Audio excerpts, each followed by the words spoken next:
आणि वारकरी भाषेत अजून सांगायचं म्हणलं की महाराज म्हणता काल्याचा दिवस हा प्रसादाचा आहे आणि पगाराचा आहे. तुम्ही म्हणता महाराज व्यासपीठावर उभं राहिला तरी पगाराकडे लक्ष आहे का? का देऊ नये? अरे बाबा त्याची कृपा याच्यापेक्षा मोठा पगार कोणता असू शकतो? त्याची कृपा ही पगारच आहे. आणि त्याने नाही, तुकोबांचं एक प्रमाण आहे, आम्ही काय कुणाचे खातो तो देव आम्हास देतो. या जगतामध्ये कुणी कुणाचं हिरवून खात नाही आणि कुबुद्धीने खाल्लं तरी ते टिकत नाही. जेवढं देवाला द्यायचं असतं ना तेवढंच आपण घ्यावं आणि त्यांनी जसं ठेवलं त्याच्यातच खुश राहावं. त्याच्यावर एक प्रमाण आहे आपल्याकडे, ठेविले अनंते तैसेची चित्ती असू द्यावे समाधान. म्हणून अनंत कालापासून अतिशय समाधानानं शांत चित्तानं हा अभ्यास आपण करत आहात. म्हणून आज काल्याचा प्रसंग आहे आणि काल्याच्या प्रसंगावर काल्याच्या प्रसंगातलाच 4 चरणाचा अभंग निवडला. विठ्ठल विठ्ठल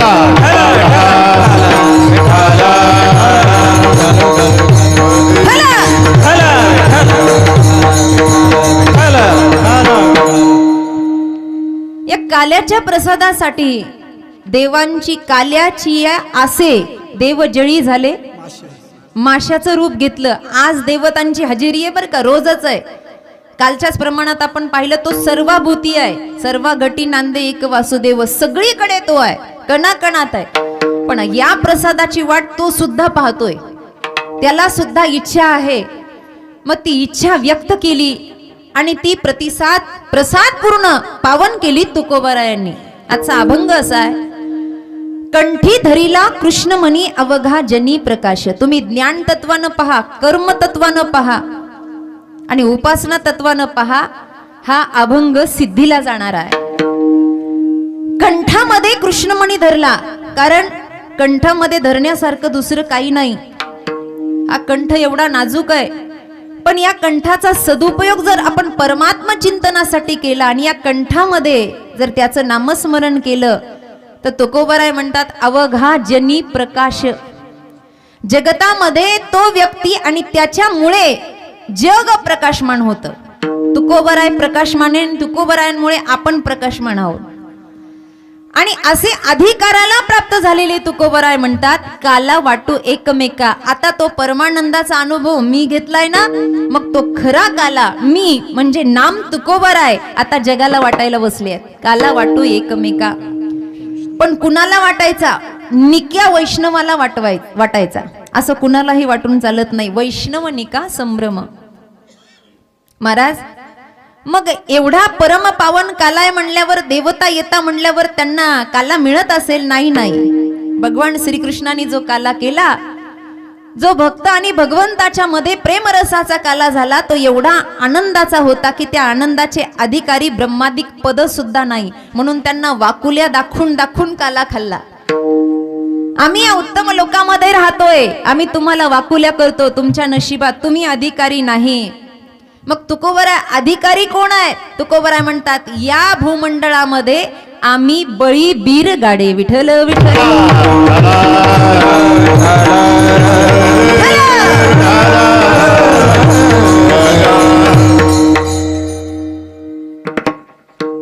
मुक्तांनी काल करावा की बद्धांनी करावा? जो या जगातून मुक्त अवस्थेला प्राप्त झाला, येणंही स्व इच्छेने आहे आणि जाणंही स्व इच्छेने आहे. जे कुठल्याही प्रकारच्या बंधनात अडकू शकत नाही, त्यांना बंधन टाकलं तरी आणि ते बंधनात दिसले तरी. सर्व संत मांदियाळींचं जीवन जर आपण पाहिलं तर हे ब्रह्मतत्वाचं जीवन आहे. नवे नवे ते स्वतः ईश्वर स्वरूप झालेले आहेत. तुम्ही आधीच पुढे सरकून बसा बरं. इकडे सरका, सरका. फक्त बोलू नका, फक्त सरकायचं काम करायचं. सरका इकडे, पुढे पुढे सरका, सरका. विठ्ठल विठ्ठल विठ्ठल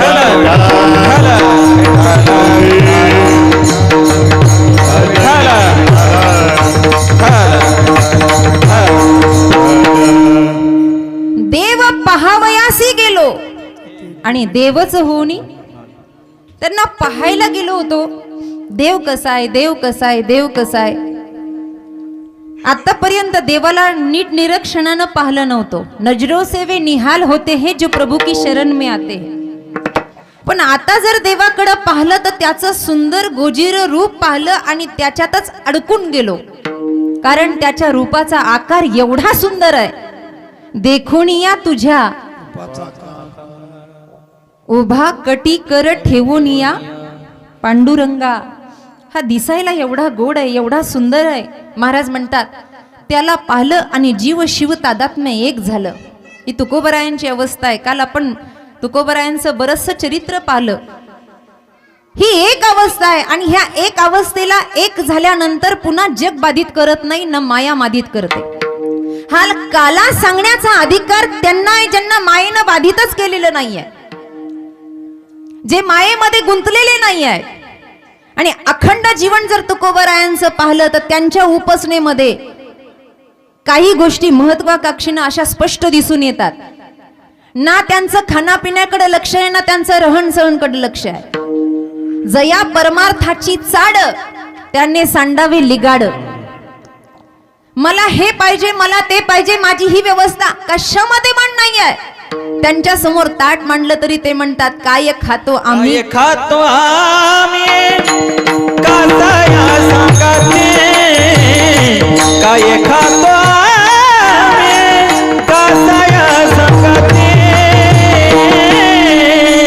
कैसे लागत नेनुकी. कैसे लागत नेनुकी.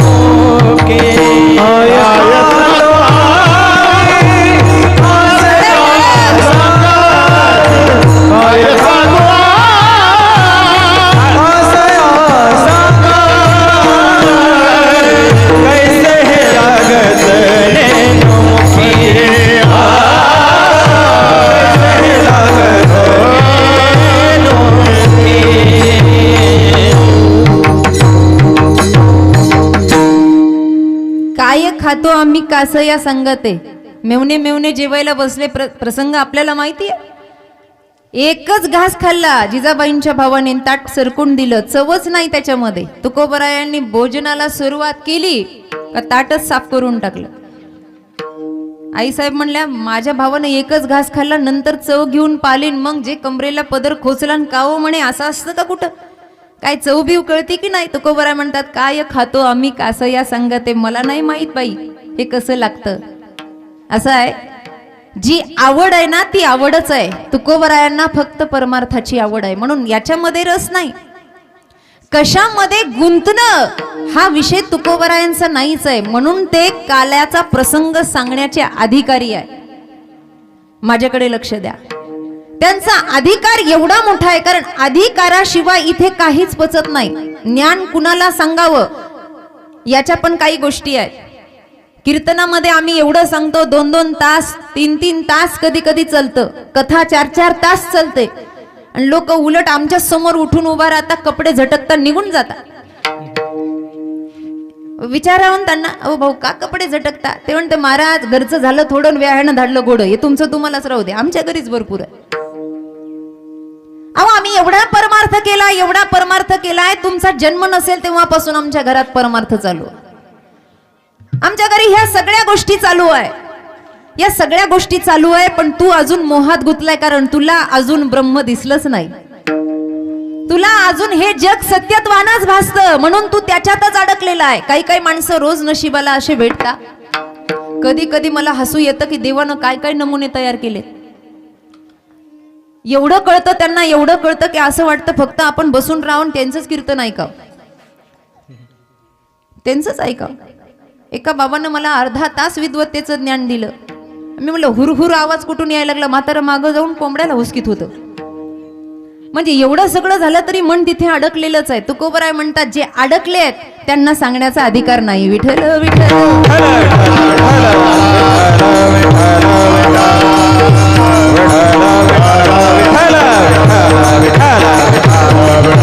जिज्ञास होऊन ज्ञान पिपासा वृत्तीनं जे ध्यास धरतात, मला हे ज्ञान झालं पाहिजे, मला ही भक्ती प्राप्त झाली पाहिजे, मला हे वैराग्य माझ्या जीवनात टिकलं पाहिजे. आणि ते सगळं करून मग एका विशिष्ट साधकाच्या अवस्थेला प्राप्त होऊन साध्य स्थितीला जिंकावं हे तुकोबरायांचं जीवन होतं. म्हणून आज काल्याचा प्रसंग सांगत असताना त्यांचा अधिकार मोठा आहे. ते असं कुणालाही काहीही सांगू शकत नाहीत आणि सांगूही नाही. कीर्तनाच्या वेळेला सांगल्या जातं, हे असं करा तसं करा. काही गोष्टी अशा आहेत, ज्ञान कुणाला सांगावं. जास्त रोग्याला ज्ञान सांगू नये. ज्याच्या अंगाला रोग झाला ना त्याला ज्ञान सांगू नये. जास्त भोग्याला ज्ञान सांगू नये. ज्याचं विषयामध्ये सदैव मन रमलेलं आहे, जास्त विषयामध्ये मन रमलेलं आहे. कीर्तनात बसलं पण मन नुसतं फिरतं.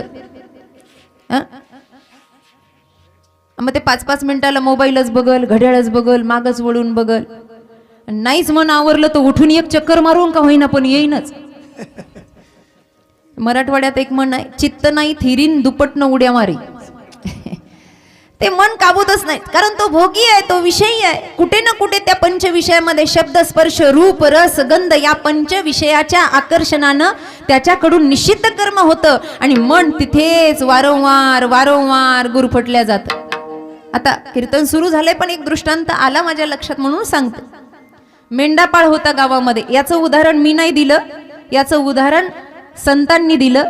देखोनी पुराणिकाची दाढी रडे स्पुंद स्पुंद नाक ओढी असं प्रमाण आहे त्याला. मेंढापाळ होता मेंढा, आणि मेंढ्या पाळायच्या आणि त्या मेंढ्यावर त्याचं एवढं प्रेम जडलं. प्रेम हा स्वाभाविक आहे, कुणावरही प्रेम होऊ शकतं, कुणावरही होऊ शकतं. काही काही लोक माणसाला खाऊ घालीनात पण कुत्र्याला बिस्किट टाकी देत भारी भारी. कोणावरही जीव जडू शकतो. त्याला काय, कुत्र्याला बसायला फॉर्च्युनर. कोणी सांभाळत असलं तर मला काही तसं राग पाहू नका भाऊ माझ्याकडे. प्रेम कोणावरही होऊ शकतं. त्या मेंढ्यात एवढा जीव अडकला, एवढा अडकला, काय त्याला आजार झाला आणि ते मेंढा गेला. आता तो एवढा वयस्कर झाला होता का त्याला दाढी फुटली होती मेंढ्याला, आणि वय झाल्यामुळे त्याचे शिंग असे वाकडे तिकडे होते. तो मेंढापाळ एवढा रडला, एवढा भाकर नाही, काही नाही, तुकडा नाही पोटामध्ये. 4-5 दिवस झाले. बायको म्हणली, अहो नातेवाईकाला फोन करायची वेळ आली, तुम्ही काही खाईना, एवढं कुठं जीव लावत असता का. तिचंही ऐकायना. आणि ज्या वेळेला मनुष्य बायकोचं सुद्धा ऐकत नाही तिला कळत झाल्यासारखं वाटतं. ती कारण शोधायला लागली. बाई म्हणे येडं होईन हे मेंढ्याच्या नादामध्ये.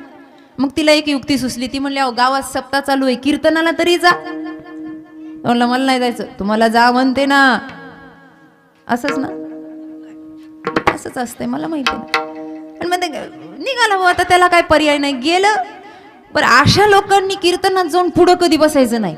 आपलं मन लागत नाही ना, पुढं कायला बसू आपण. काही काही लोक पुढे येऊ, आजचे नाही बरं का, आजचे नाही, पुढे बसला. आता कीर्तनकार बुवा जुन्या काळातले वयस्कर महाराज कीर्तनाला आलेले होते, आणि कीर्तन असं रंगात आलं. आता ते वयस्कर असल्यामुळं त्यांना नटायची काही गरज नाही. त्याने आपलं वाकडा तिकडा फेटा बांधला, आणि वाकडा तिकडा बांधल्यामुळे ते केस काही बाहेर निघाले, आणि चातुर्मास चालू असल्यामुळे बाबाची दाढी वाढलेली होती. आता महाराज जसे जसे असे असे मान हलवायचे ते तसं तसं रडायचं. महाराजाला वाटलं अख्खं जीवन गेलं पण आपल्या कीर्तनात एवढं कोणी रडलं नाही, आज आपलं कीर्तन सफल झालं. महाराजाला असं वाटलं विठ्ठल जय जय कधी होईल आणि याला मी कधी जवळ घेईन. कसा बसा अभंग सोडवला आणि त्याचे डोळे सुजले, नाक लाल झालं रडू रडू. आणि मग कीर्तन संपल्यावर महाराजांनी असं पटकन हाताला धरलं, पडद्याच्या मागं नेलं. म्हणले भाऊ काय तुला कीर्तन कळालं. म्हणले आत्मजा काय तुला कीर्तनाचा बोध झाला मला तरी सांगतो. म्हणला तुम्ही जशी जशी मान हलवायचे, जसं जसं बोलायचे, मला माझा मेंढाच दिसत होता.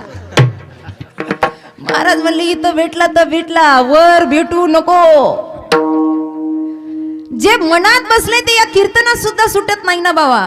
असे विषयी लोक ज्ञानाचे अधिकारी नाही. एखाद्याच्या अंगाचा दाह सुटला पण तरी सुद्धा तो कीर्तनाला येऊन बसतो, तर बसणारा रामेश्वर भट्ट असला पाहिजे आणि सांगणारे तुकोबराय असले पाहिजे, तर मग सार्थकी आहे. नाही तर त्याचं मन लागत नाही, ते गोळ्या खाऊन खाऊन जगत आणि ते कीर्तनाला असं मुचकुल्यावानी तोंड करून बसत. कोणता दृष्टांत सांगा. गौरी फुटली तोंडावर पण हसतच नाही, ठरूनच आलेलं असतं. येणे काही सांगू आपण हसायचं नाही. असे रोगी कीर्तनाचे अधिकारी नाही, भोगी नाही. ज्याच्या घरात अत्यंत प्रकारचं दुःख आहे असा दुःखी सुद्धा. म्हणून गीता सांगत असताना अर्जुनाला वारंवार भगवंत म्हणतात, ए पार्था माझ्याकडे बघ, मन मीची करी, माझी भजनी प्रेम धरी, ते सर्वत्र नमस्कारी मज एका ते. मी आहे ना, माझ्याकडे बघ, माझ्याकडे बघ. आम्हालाही म्हणावं लागतं इकडे लक्ष द्या, इकडे लक्ष द्या. जास्त दुःख असलेला ऐकू शकत नाही, अशा काही गोष्टी आहे. तुकोबराय म्हणतात हे ज्ञान सांगण्यासाठी जर अधिकारी लागत असेल तर भक्तीचा सुद्धा एक विशिष्ट अधिकारी लागतो. आणि तो अधिकारी कसा असावा? अभंगाच्या प्रथम कंठी धरिला कृष्ण मनी, कंठी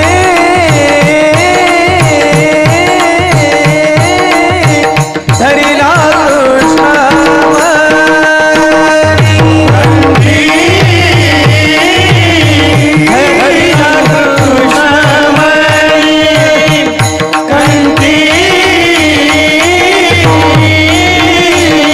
धरिला कृष्ण मनी,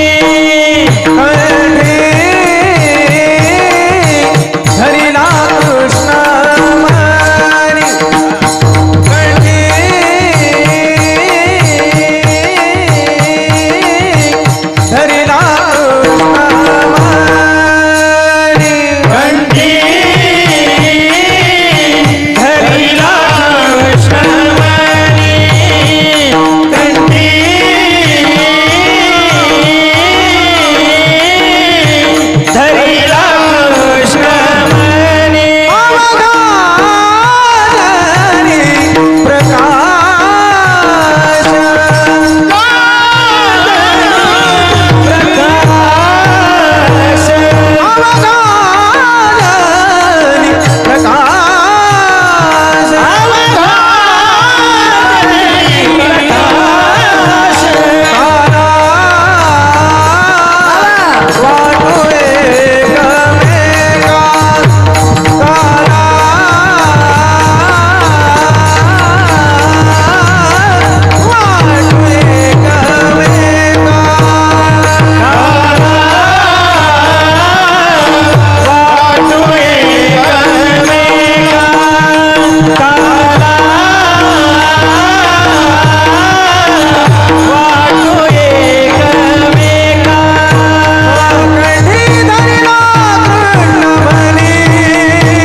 धरिला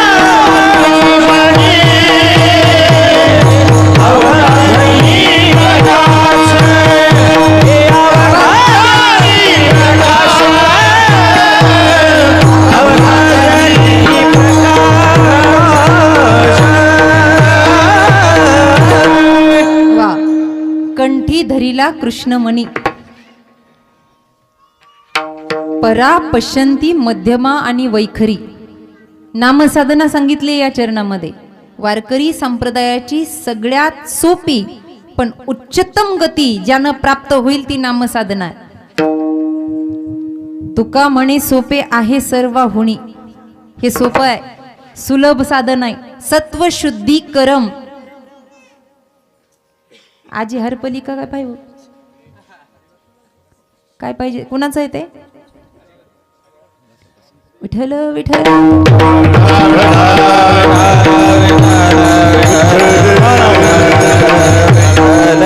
सत्वशुद्धी करम नाम नाम ज्ञानप्रदम सर्वम कामिनाम सर्व कामदम मुमुक्षांना मुक्तीप्रदम. पद्मपुराण सांगतं भगवंताचं नाम जर कंठामध्ये असेल दिवस रात्र तर ते नाम माणसाच्या सत्वाची शुद्धी करतं. हे अवघाजनी प्रकाश जे आहे ना तिकडे जायचंय आपल्याला. ते माणसाच्या सत्वाची शुद्धी करतं. नवे नवे सत्व शुद्धी करम नाम नाम ज्ञानप्रदम सर्वम. ज्ञानाला ज्ञान देऊन टाकतं. जिज्ञासूंना त्यांची प्रखरता ज्ञानाची परिपूर्ण करतं. मुमुक्षांना मोक्षपदाची प्राप्ती करून देतं. सत्व शुद्धी करम नाम नाम ज्ञानप्रदम सर्वम. एवढी सुंदर साधना आहे. या कलियुगामध्ये या प्रवाहामध्ये अवघडात जायची गरज नाही. अधिकार प्राप्त करायचा आहे ना, मग तो वैराग्याचा ज्ञानांचा असो भक्तांचा असो उपासना करणाऱ्या साधकाचा असो, तो अधिकार फक्त या नामसाधनेनं होतो. अवघड करायची गरज नाही. सोपे वर्मा आम्हा सांगितले सोपे वर्मा आम्हा सांगितले सत्य. सोपे वर्मा आम्हा सांगितले सत्य.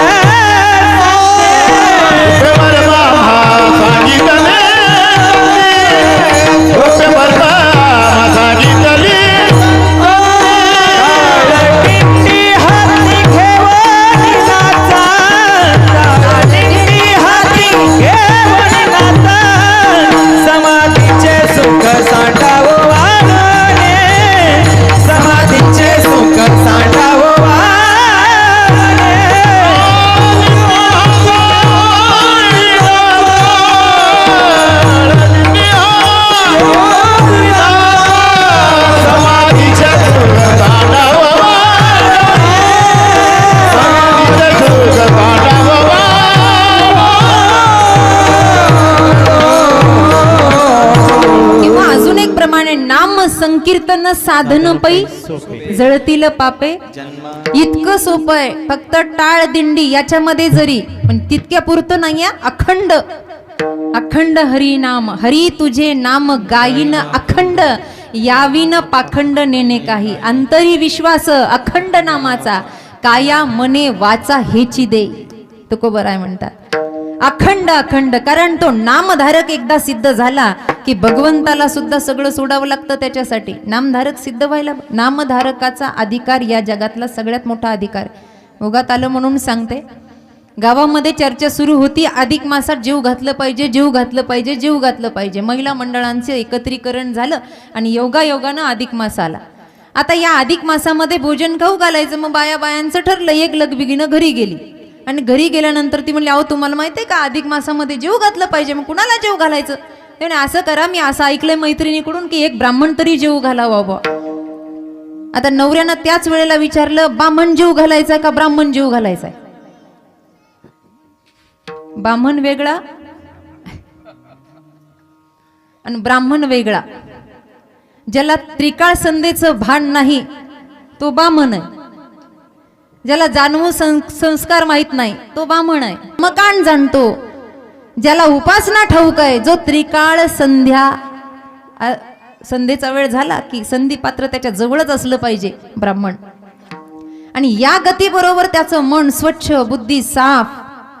इकडे तुमच्या पुणे जिल्ह्यामध्ये इकडे ब्राह्मण काका म्हणता, मराठवाड्यामध्ये देव बाप्पा म्हणता ब्राह्मणाला. आणि असं ब्राह्मण जर रस्त्यानं दिसला ना, लोक म्हणतात देवा पाय पडू. त्यानं तिकडून म्हणायचं कल्याण. ते हो न हो पण कल्याण. आणि श्रद्धा अशी आहे ब्राह्मणाला नतमस्तकता व्हावी. पण ते नवऱ्याने विचारलं, ब्राह्मण बोलवायचा का ब्राह्मण? ते म्हणे, अहो काय असं करता, ब्राह्मण बोलवूया. ठीक आहे. मग तो ब्राह्मणाला निमंत्रण द्यायला चालला, त्याचा मित्र रस्त्यामध्ये भेटला. अरे म्हणला, रामभाऊ कुठं? म्हणलं बायकोनं सांगितलंय आता येणाऱ्या सोमवारी म्हणे ब्राह्मण जीव घालायचाय. ब्राह्मण किती? म्हटलं बघू किती भेटतात तर काही हरकत नाही. ते म्हणलं एक सांगू का तुला, मी पण काही ग्रंथ वाचलेत. असंही म्हणला, गावाचे साधे 10 ब्राह्मण जीव घालायचे, त्याच्यापेक्षा तीर्थक्षेत्रीचा जर एक ब्राह्मण जीव घातला ना तर 100 ब्राह्मण जीव घातल्याचं पुण्य मिळतं. तीर्थक्षेत्रीचा एक ब्राह्मण. आता तीर्थक्षेत्र त्र्यंबकेश्वर, हरिद्वार, काशी, जे तीर्थक्षेत्र आळंदी, पंढरपूर हे जवळचे. मग हा तिकडे निघाला. निघाल्यानंतर त्याला पुन्हा एक जण भेटला. का हो म्हणे तीर्थक्षेत्रीचा एक ब्राह्मण, मला किती भेटतेत माहित नाही.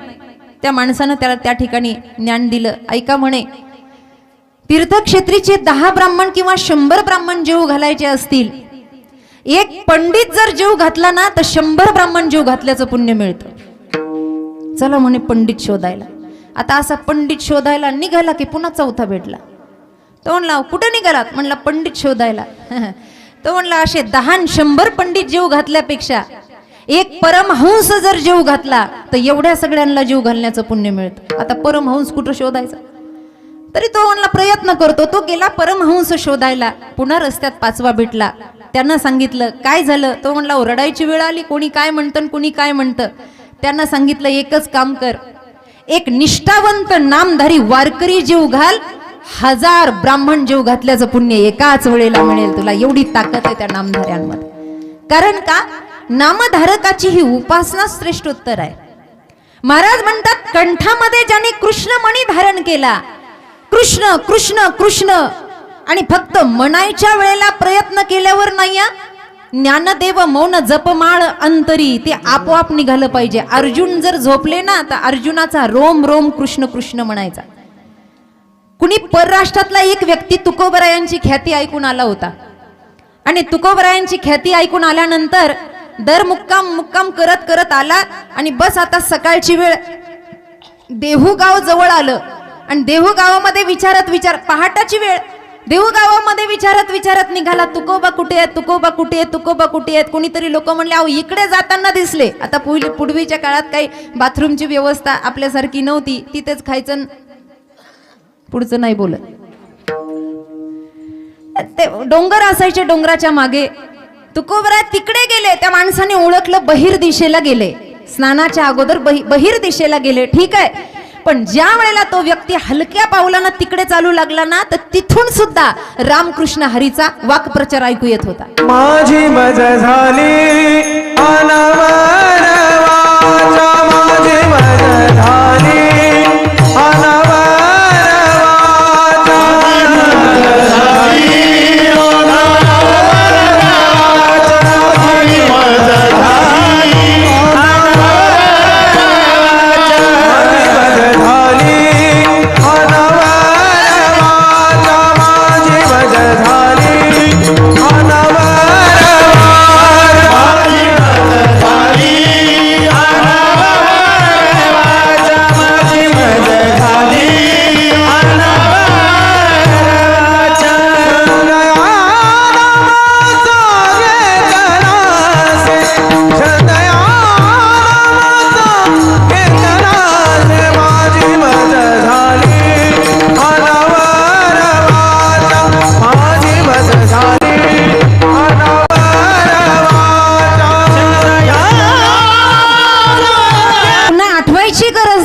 अशी अवस्था ज्याची होते ना तो काल्याचा अधिकारी आहे. कंठी धरीला कृष्णमणी. अजून एक सांगू का, वेड लागलं पाहिजे या कृष्णाचं. कृष्णमणी कंठी धरीला म्हणजे काय, त्याला असं धरून ठेवलं महाराज. जो वेदाला कळला नाही त्याला पक्क धरून ठेवलं. जनाबाई म्हणतात ना, धरीला पंढरीचा भाव बळे आकळे इरवी ना कळे. असा घट्ट धरून बसला की आता हा आम्हाला आणि आम्ही याला सोडू शकत नाही. म्हणून तर गवळणींची अवस्था झाली होती, याती कुळ माझे गेले हरपोनी श्रीरंगा वाचोनी. हा जो कंठी धरीला कृष्णमणी आहे ना, याच्याकडे एवढं. म्हणून कबीर महाराजांना गावकरी म्हणायचे, महाराज महाराज महाराज महाराज. कबीर महाराजांचा एक प्रसिद्ध दोहा आहे. जेव्हा ते भजनानंदी झाले, लोकांना अनुभव आला ना, त्यावेळेला लोक म्हणले, महाराज या आमच्या घराला पाय लावा, या या या. तेव्हा कबीर महाराज म्हणले, अरे माझ्या माग काय पळता, कबीरा कबीरा क्या कहे, जाओ यमुना के नीर, एक गोपी के प्रेम में बह गए कोटी कबीर. माझ्यासारखे कोट्यावधी कबीर होतील ना, तेव्हा एक गवळण निर्माण होईल. या उपासना कांड, ज्ञान कांड या असणाऱ्या या गवळणी आहे ना, या एवढी उपासना करता की यांना कृष्णाशिवाय करमत नाही आणि या कृष्णाशिवाय राहू शकत नाही. कारण का, यांनी कृष्ण नावाचा मणी घट्ट धरून ठेवलाय. विठ्ठल विठ्ठल.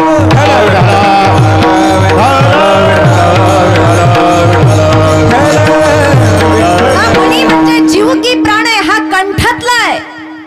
पण याने आमचं हृदय जिंकलं महाराज. हरीने माझे हरले भार वित्त विसरले, आता कैसी जाऊ घरा नोहे बरा. पारखियासी सांगता गोष्टी, घरची कुटी खातील. आता हे शेवटचं चरण फार महत्वाचं आहे.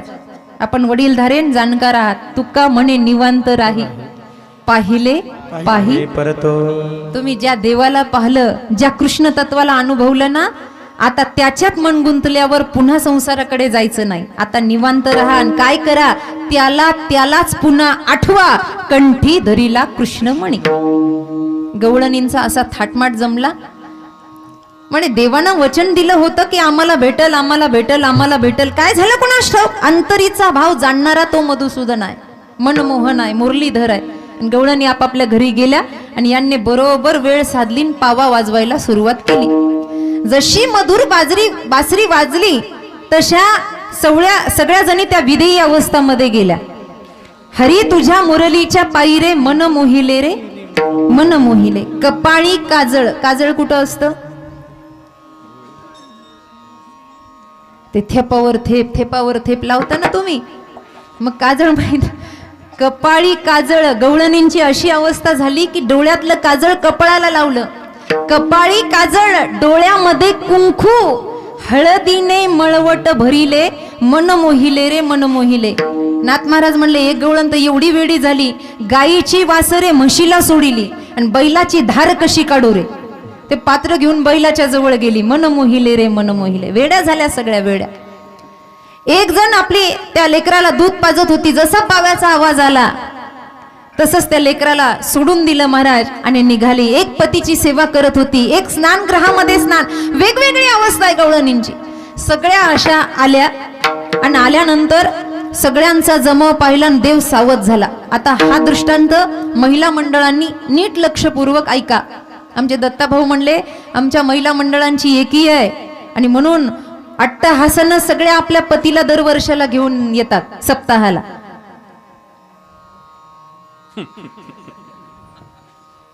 पण यांचं कौतुक आहे. सगळ्या जणी जमा झाल्या आणि भगवान श्रीकृष्ण असे ओट्यावर उभा राहिले आणि ओट्यावर उभा राहिल्यानंतर कमरेवर हात दिला आणि सगळ्यांना जाब विचारतात, का ग म्हणे तुम्हाला घरदार काही नाही का? गवळून म्हणलं, का रे कृष्णा? अरे म्हणले घरदार सोडून कुठे येतं का सांगा? अरे कृष्णा, बासरी तूच वाजवायची, आम्हाला मनमोहकता तू निर्माण करायची आणि आता उलट पक्षी तूच आम्हाला विचारतो तुम्ही आलात कशाला? देव म्हणला, अगं वेड्यांनो, मला भले बासरी वाजू द्या पण तुम्ही असं घरदार सोडून येता कामा? म्हणूनच इतके वेळ घरी पडल्या होते तुम्ही, बसून होत्या पण आल्या नाही कीर्तनाला. तुम्हाला वाटलं पहिली चाल होऊ द्या. तरी ह्या महिला सगळ्या भक्तिवान आहेत. नाही तर आमच्या काही काही बाया म्हणतात त्यांचं इवळ न बंद होऊ दे मग जाऊ. माझी भावंड गात असली ना ते त्यांना माहितच नाही रागविराग काय. अरे कृष्णा, असं कसं विचारतो तुम्ही? अरे तू आम्हाला बोलवणारा, तू महारास करणारा, आम्ही आलोय ना आता. भगवान श्रीकृष्ण म्हणले, बसा बसा, तुम्हाला जरा ज्ञानाच्या गोष्टी सांगतो. जरा मांडी घालून सरळ बसा, सरळ बसा, सरळ बसा. देव म्हणला तिथे सरळ बसा म्हणला. आता माझ्याकडे लक्ष द्या, ऐका. म्हणे पतिव्रता बाईचा अधिकार जगतावरचा सगळ्यात मोठा अधिकार आहे. रामायण सुद्धा सांगतं, पतिव्रता धर्म नारी धर्म पती देव ना दूजा करहू सदा शंकर पाद पूजा. ज्या वेळेला राणी मैनावती पार्वतीची विदाई करते त्यावेळेला तुलसीदासांचं हे पद आहे. ती सांगते, सती रूपात तू देवाचं ऐकलं नाही म्हणून तुला यज्ञात उडी टाकावी लागली. आता तुझ्यासाठी पती हा परमेश्वर आहे. तिकडे गोविंद जैसा भ्रतार प्रमाण अमनारायण तैसा परी बाबा अमनारायण तैसा परी अमनारायण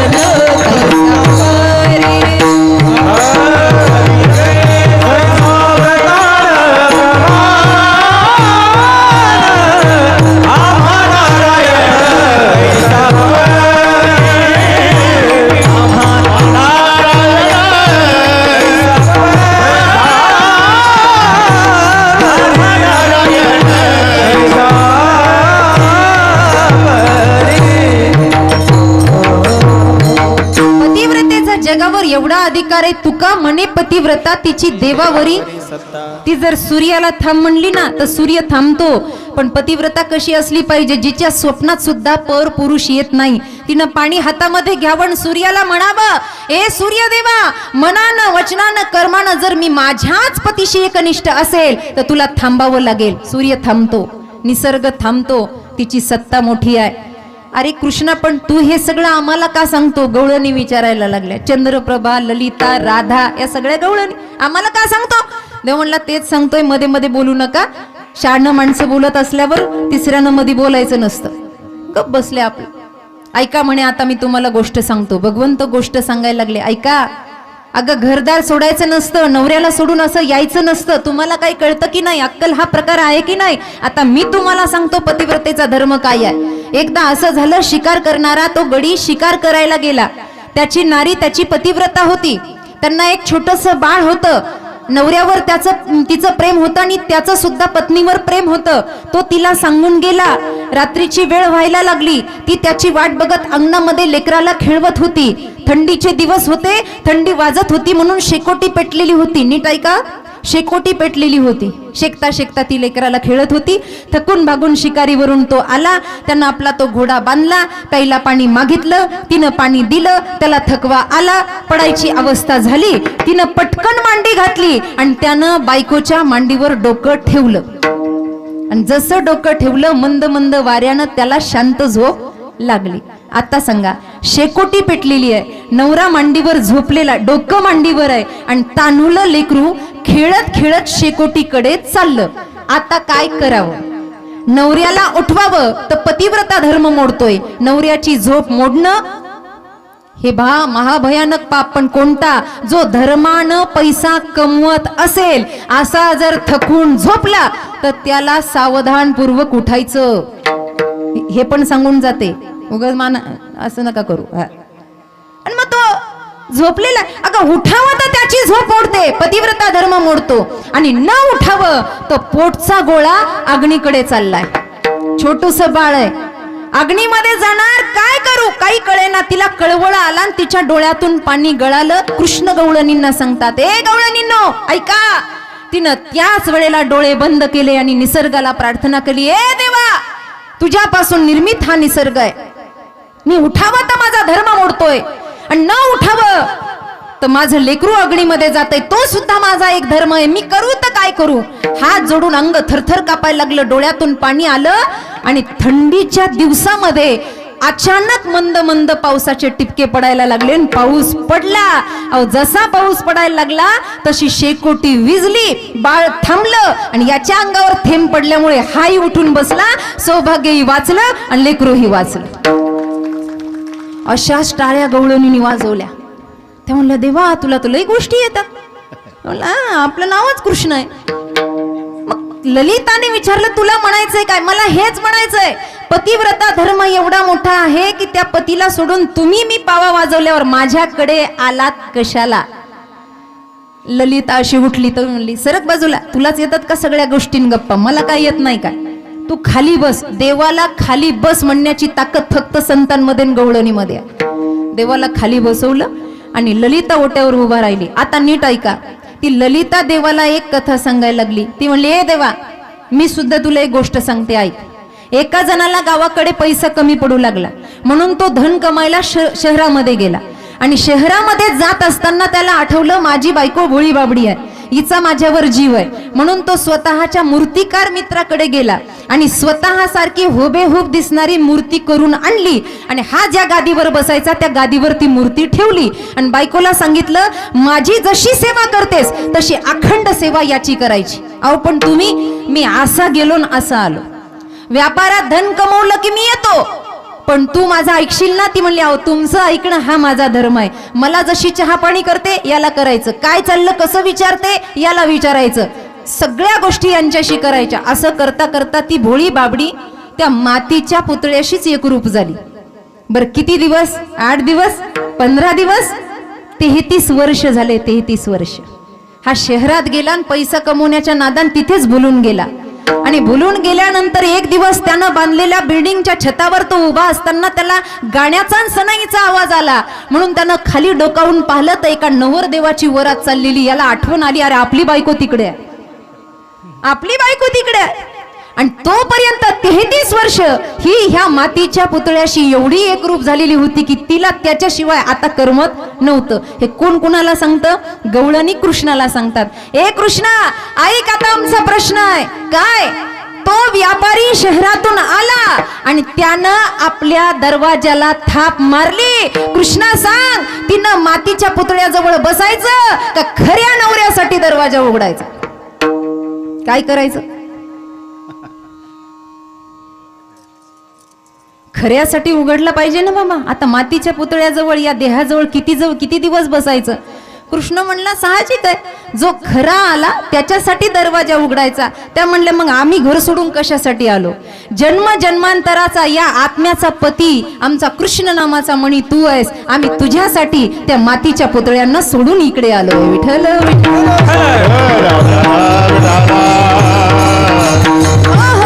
आणि म्हणून त्या गवळणीच्या साठी फक्त महाराज क्रीडा भगवंताला करावी लागली. का? कंठी धरीला कृष्णमणी. आता तुकोबराय म्हणतात, अवघा जनी प्रकाश. हा प्रकाश वेगवेगळ्या अर्थानं घेता येतो. अवघा जनी प्रकाश म्हणजे ज्ञान मार्गानं. त्या भगवंताच्या नाम साधना केली की माणसाला ज्ञान होतं. योग मार्गानं जर ही साधना केली तर याचा अर्थ असा होतो, माऊलींच्या अभंगाप्रमाणे, ज्ञानदेव म्हणे ज्योतीची निज ज्योती, ती ही उभी मूर्ती अवघा जनी प्रकाश. तो अंधकार जीवनातला कायमचा जातो आणि असा ज्याचा जातो त्याला तो अधिकार प्राप्त होतो.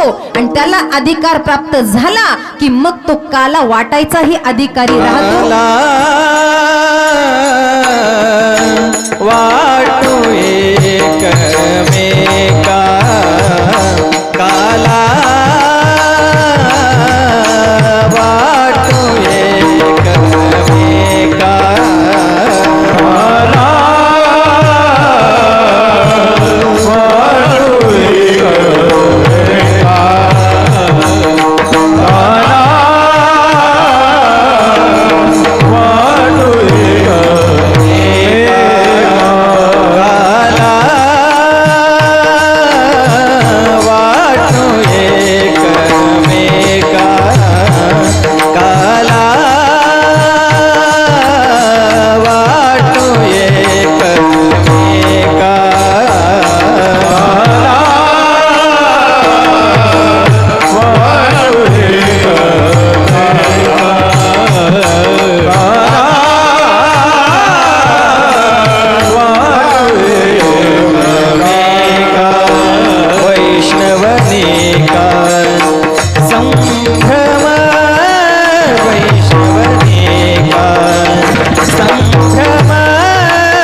वाटू एकमेका असा स्वानंद सुखाचा अनुभव त्या संतांनी घेतला की मग ते प्रसाद वाटायला. आज गाथा हा प्रसादच आहे आपल्यासाठी, माय ज्ञानेश्वरी हा प्रसादच आहे.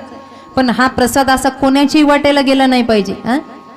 काही काही वेळेला ती दहीहंडी फुटाच्या वेळेला बाया एकमेकीच्या अंगावर पडतात, पण ते खापर घ्यायचं असतं त्यांना. ते खापर काय तर म्हणा, त्या खापराला पिठाच्या डब्यात ठेवलं का पीठ कमी पडत नाही, मग गिरण्या बंद नसत्या का पडल्या. मी तर गाडीत ते डिझेलच्या त्या टंकीतच टाकलं असतं तिथं. नको ताणच नको, पुन्हा कीर्तनाचं तुमचं मानधन नको, काहीच नको आम्हाला.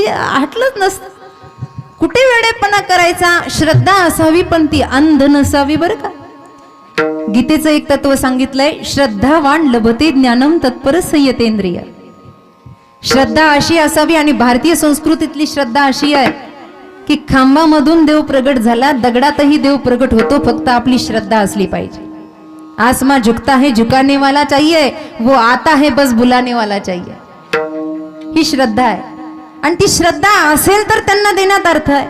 मग कोण पाहिजे तुम्हाला? म्हणे निके वैष्णव पाहिजे आम्हाला, निष्ठावंत वैष्णव, जे व्रत वैकल्य करता.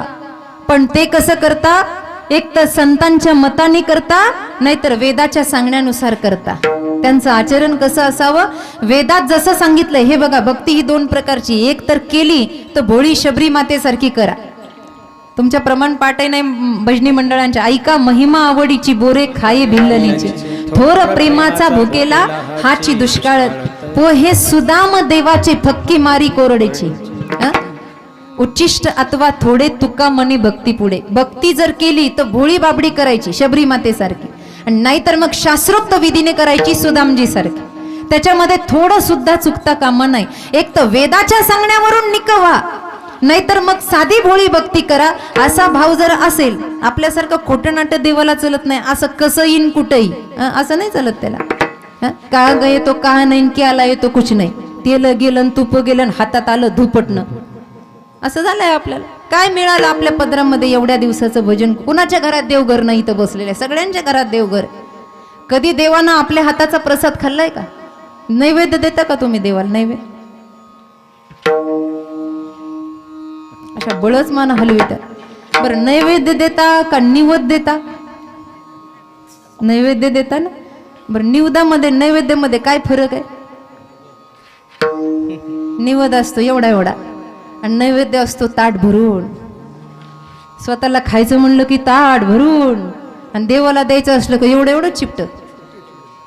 भजी केली असेल तर त्याच्यावर अर्धाच, कुरडायची तर एकच काढी, आणि पुन्हा म्हणते ते कुठं खातं? अगं तू खाऊ घाल ना, ते खाण्यासाठीच आहे. कोण कहता है भगवान आते नहीं, कोण कहता है वो खाते नहीं, कोण कहता है वो सोते नहीं. हे सगळं करणारं पाहिजे. पण असं कोणाच्याही पदरात देव पडत नाही बरं. त्याला माहितीये माझा सांभाळ कुठे होईल. घरात गडबडीत चालले की मुठभर साखर ठेवायची आणि जायचं आपलं बाहेर. त्याला डायबिटीज झाली म्हणजे?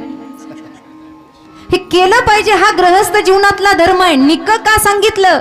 अरे हे वचन पाळत असताना आपलं मन कुठे, आपली अवस्था कुठे, आपण करतो काय, असं काही पण कसं पण चालत नाही. आमच्या स्वामीजीकडे लोक यायचे, स्वामीजींना म्हणायचे, महाराज लवकर काहीतरी होईल, लवकर देवाची कृपा होईल, असं आम्हाला काहीतरी सांगा. मग जुने लोक खास करून ज्यांचं वाचन होतं ना, ते हे बऱ्याच वेळेला सांगायचे असा दृष्टांत. ते म्हणायचे लवकर प्राप्त झालं पाहिजे का, देवच दिसला पाहिजे का. भरपूर जुन्या लोकांच्या तोंडून मी हे ऐकलेलं आहे. काय करायचं? ते म्हणायचे इकडे काही नाही, तुला देव दिसला पाहिजे असं करायचंय ना, मग एकदम सोपं सांगतो म्हणे, अवघड सांगत नाही. काही नाही, झोपलेल्या सिंहाच्या नाकातला केस तोडायचा.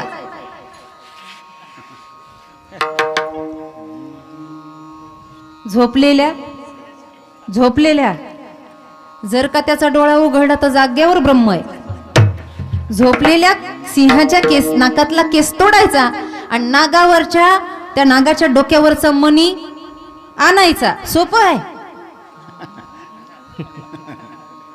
नागाच्या डोक्यावरचा मणी आणायचा, आणि ह्या केसाला त्या मण्यात ओवायचं, आणि असं गळ्यात बांधलं की देव समोर उभा. किती सोपं आहे. अरे बोलता वाटे सोपे, इतका परमार्थ सोपा आहे का? त्याला न्यूछावर करून द्यावं लागतं. काल आपण प्रमाण अनेक ऐकली आहे. त्याला निक व्हावं लागतं. त्याला चोरटे पण चालत नाही, त्याला कपट चालत नाही. एका क्षणाला मी तुम्हाला त्याचं प्रमाण देईल. ज्या वेळेला महारास सुरू झाला, आता पुन्हा महारासाला आपण आलो. आणि गोपी गीत घडलं का, जेव्हा राधेला भगवान श्रीकृष्णांनी खांद्यावर घेतलं त्यावेळेला बाकीच्या गवळणींना ईर्ष्या झाली आणि त्या म्हणल्या, ए देवा, आमच्यात काय कमी पडलं म्हणून हिला खांद्यावर घेतलंस? अरे आम्ही काय नेवछावर करायचं कमी पडलो तुला? जयती ते धिकम जन्मना व्रज श्रयत इंदिरा शश्वदत्रही. त्यांनी सांगितलं, असं जेव्हा अहम भाव आणि ईर्ष्या आली ना, देव गायबच झाले राधा मातेला घेऊन. ते म्हणले, ठीक आहे, राधा आणि मी जर एक आहे, श्रीकृष्णाय वयम नमा हे म्हणत असताना दोघांचं एक रूपत्व आहे. आलोप झाले, गायब झाले आणि मग गवळणी लोळतायत, रडतायत, आठवतायत, ए देवा ये ना बाबा. कानया रे कानया रे कानया रे जग रे कानया रे कानया रे कानया रे जग रे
सुग्रीवाची मदत घ्यायची म्हणून.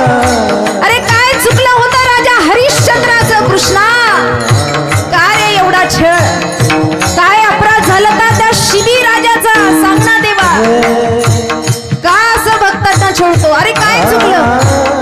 अरे तुझ्यासाठी घर सोडलं, संसाराची राख रांगोळी केली. देवा, तुझं नाव घेऊन लोक आम्हाला बदनाम करायला लागली. देवा, सगळं सोडलं आणि आज तू आम्हाला सोडून जातो. देवा, देई भेटी एक वेळा. कृष्णा,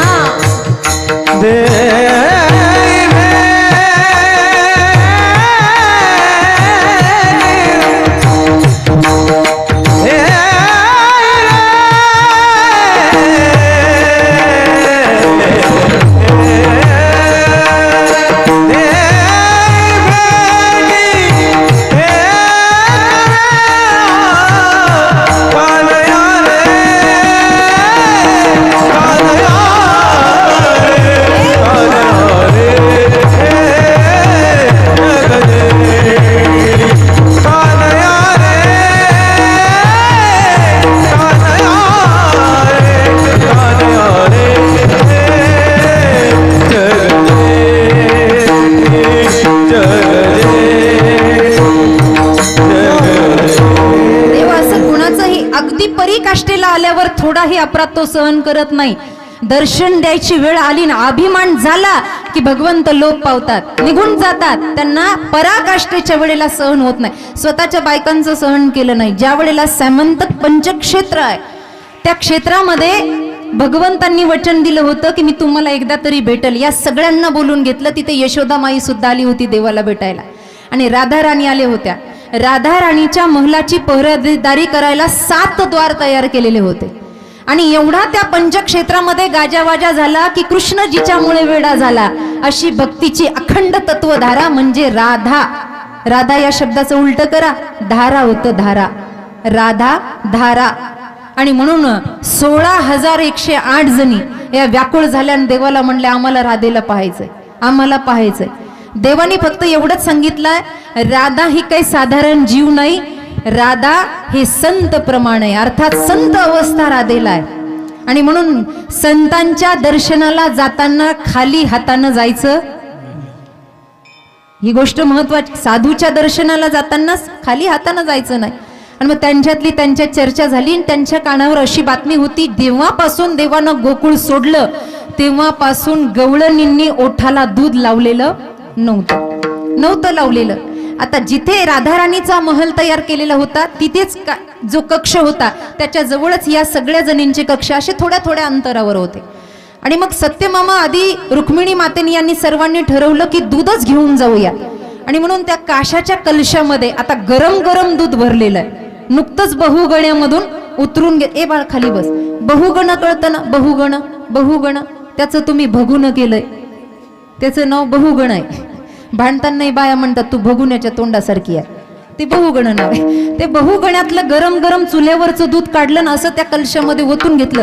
त्याच्यातून वाफा निघत होत्या आणि घाई घाईनं ह्या सगळ्या आल्यानंतर राधा राणीच्या महलाकडे चालल्या. आता तो कलशच इतका तापलेला होता की त्याला कपडा असा हात सुद्धा भाजत होता, एवढं गरम दूध होतं. आणि त्या विचारत चालल्या, एवढ्या सुंदर दास्या एक एक दरवाजा पार करत चालल्या. अंतपुरामध्ये गेल्या. राधा राणीची अवस्था अशी होती की संपूर्ण देहाचा सापळा झालेला होता, पण साध्वीसारखं मुख, सगळ्या केसांची एक वेणी तयार झाली, जटा झालेली होती आणि देहातीत अवस्था नव्हती. देह तादात्म्य मिसळून गेलेल्या होत्या राधा राणी, कृष्ण तत्वाशी एक रूप झालेल्या होत्या. आणि ज्या वेळेला दुधाचा गरम गरम कलश असा समोर केला त्यावेळेला त्या म्हणल्या मी दूध पित नाही. त्यावेळेला सत्यभामा आई म्हणल्या भगवंतांनी पाठवलंय. असं म्हणल्याबरोबर जसा तो तांब्या घेतला आणि जसा ओठाला लावला, गट गट गट गट ते उकळत गरम गरम दूध प्याल्या महाराज. त्यावेळेला कुणालाच काही वाटलं नाही. जेव्हा गवळणी घरी यांच्या पत्न्या घरी आल्या 16,108 जणी, त्यावेळेला भगवंताला चलता येत नव्हतं. भगवंताच्या पायाला हे एवढा मोठा फोड. आईसाहेबांनी विचारला, अहो तुम्ही आम्ही जाताना तर तुम्ही चांगले होते, आता काय झालं तुमच्या पायाला? म्हणले राधेला तुम्ही जे गरम गरम दूध पाजलं ना, तिच्या हृदयात माझे चरण आहे, चटका मला बसला म्हणे. वेदना तिला नाही होणार, मला होणार. ही अवस्था तदाकार वृत्तीची आहे ना, त्याला म्हणतात निका वैष्णव. जो भगवंताशी संपूर्णपणानं एकरूप राहतो ना, वंदनीय महाराज म्हणतात त्याला काला घेण्याचा अधिकार आहे. विठ्ठल विठ्ठल.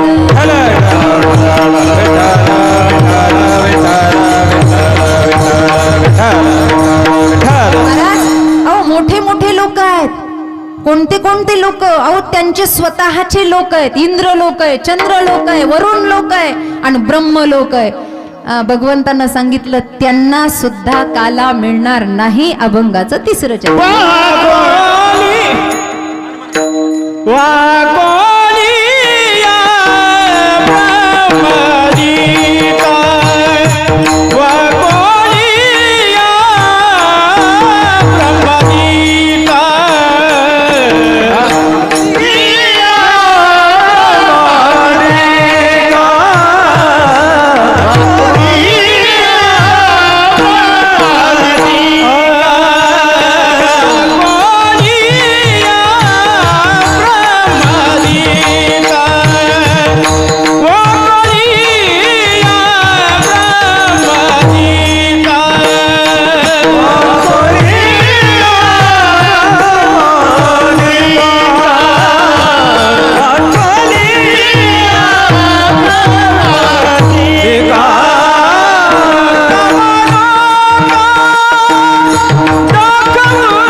जरी ब्रह्मपदाचे अधिकारी तरी तुम्ही एका विशिष्ट रचनेला तुमचं पतन होणार आहे. त्या ब्रह्मदेवाला सुद्धा सृष्टी विस्ताराच्या वेळेला साधना करायची सांगितली, तो झाडाखाली बसला आणि देवानं सांगितलं ब्रह्मा चतुश्लोकी भागवताचा उपदेश करतो, पण एक लक्षात ठेव, अभिमान होऊ देऊ नको. अहमेवा समेवाग्रे नान्यत यत् सत्सत् परम पश्चादहम यदे तस्य यो वशित सोसम्यहम. श्लोक सांगितला चतुश्लोकी भागवत, अभिमान होऊ देऊ नको.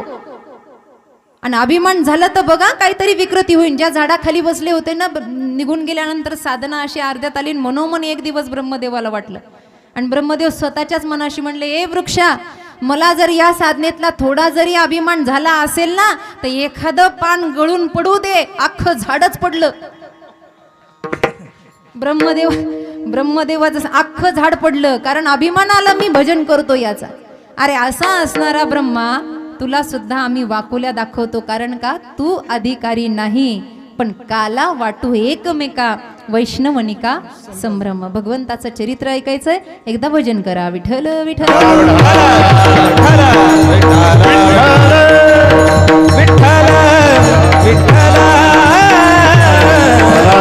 चरित्र ते उच्चारावे केले देवे गोकुळी. गोकुळामध्ये जे जे चरित्र झालंय त्या चरित्राचं काही मिनिटांमध्ये आपल्याला स्मरण करायचंय. काल्याचं कीर्तन हे जवळपास 3 तास असावं, त्यावेळेला निदान 25% तरी भगवंताच्या लीला सांगता येतील. पण आता सगळं जग पळायला लागलंय ना, त्याच्यामुळे आमची सुद्धा घड्याळ फार पळते बघा. काय करावं? अशा अवस्थेत हे गोविंदाचं चरित्र आहे. पृथ्वी का कागज करू, लेखनी करू बनराई, 7 समंदर की म्हसी करू, पर हरी के गुण लिखो ना जाई. संपूर्ण पृथ्वीचा कागद केला आणि 7 समुद्रांची स्याही बनवली, आणि पृथ्वीवर जेवढे वृक्ष आहे त्याची लेखणी जरी बनवली ना, तरी भगवंताचं चरित्र हे एवढं आगाध आहे की ते लिहिल्या जात नाही. भगवंताने स्वतःसाठी अष्टमी निवडली. अष्टमी भगवंताने स्वतःसाठी 8 अंक. आता हा 8 अंक असा वाकडा आहे, असा वरून सरळ होऊन आला आणि कमरेत थोडासा वाकडा. याच्यावर सुद्धा महाराजांच्या रचना आहेत. बाके बिहारी देहुडा चरणी वाजवितो गोपिका रमणू स्वामी. त्याला बाके बिहारी म्हणतात, कारण का तो वाकडाच असा तिरका उभा राहिलाय, पायाची आडी घालून. वाकड्यात कमरेतही वाकडा झाला आणि लीला सुद्धा त्याच्या वाकड्यातून आहे. म्हणून 2 गोटी सांगितल्या तिथे, नवमी आणि अष्टमी. रामचंद्रांनी नवमी निवडली आणि कृष्णचंद्रांनी अष्टमी निवडली. एक दुपारी आले आणि एक रात्री आले, एक कारागृहात आले आणि एक राजमहलात आले, पण दोघांच्याही नावासमोर चंद्र असं नाव लावल्या गेलं. कारण राम जन्मामध्ये, राम अवतारामध्ये चंद्र रुसून बसले होते, तेव्हा वचन दिलं होतं की याही अवतारात आणि पुढच्याही अवतारात तुझं नाव मागे लागेल, म्हणून कृष्णचंद्र आणि रामचंद्र असं झालं. 9 म्हणजे राम आहे आणि 8 म्हणजे संसार आहे. याच्यावर दोहा आहे, तुलसी इस राम को क्यों ना भजत निशंक, आदि अंत एक है जैसे 9 का अंक. तुलसी इस संसार को क्यों ना त्यजत निशंक, घटत घटत जात है जैसे 8 का अंक. 9 हा सम आहे का विषम आहे? विषम आहे की नाही? पण त्याला सम कसं केलं हे तुम्ही बघा. 9चा पाडा म्हणा, 8चा पाडा म्हणा. 8 म्हणजे घटत जाईल आणि 9 म्हणजे सम येईल. तुम्ही बघा, 8 1 8, 8 दुने 16, एकावर 6 16. त्या 1 आणि 6 ची जर बेरीज केली तर उत्तर किती येतं? 8 पेक्षा 1 अंक घटला की नाही? 8 त्रिक 24, 2 आणि 4 7 पेक्षा 1 अंक घटला की नाही? घटत घटत जात आहे. आता 9चा पाडा बघा, 9 1 9, 9 दुने 1 आणि 8, 9 त्रिक 2 आणि 7, 9 चौक 3 आणि 6. घरी गेल्यावर 9 10 90 पर्यंत बघा उत्तर 9च येणार. विषम आहे पण समावर आणलं, कारण सम चरण दृष्टी विटेवरी त्याचे चरण सम आहेत, म्हणून राम तत्व सम आहे. मग कृष्णाला तुम्ही नाव ठेवता का? नाही. आमच्याकडे मंत्र असा आहे किंवा आपल्याकडे मंत्र असा आहे, राम कृष्ण हरी. रामाचा आचार आणि वाकडेपणातून लोकांना सरळ करत असताना कृष्णाचा विचार आणि हरीचा उच्चार प्लस राम कृष्ण हरी. विठ्ठल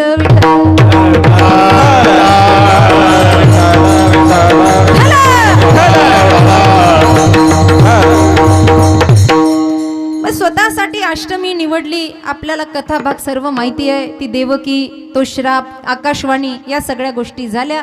भगवंतांना प्रगट झाल्यावर त्या कारावासामध्ये सांगितलं की मला जर सुरक्षित करायचं असेल तर मला गोकुळामध्ये घेऊन जा.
आला, मला तिथे रक्षित करण्यासाठी वसुदेवजी घेऊन गेले. यमुनाजी आडवी आली, मग तिला दर्शन मिळालं.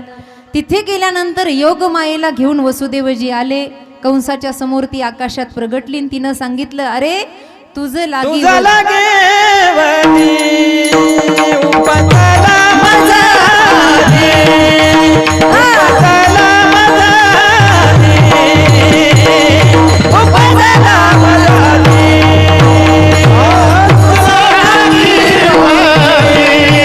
उपतला मजाली उपतला मजाली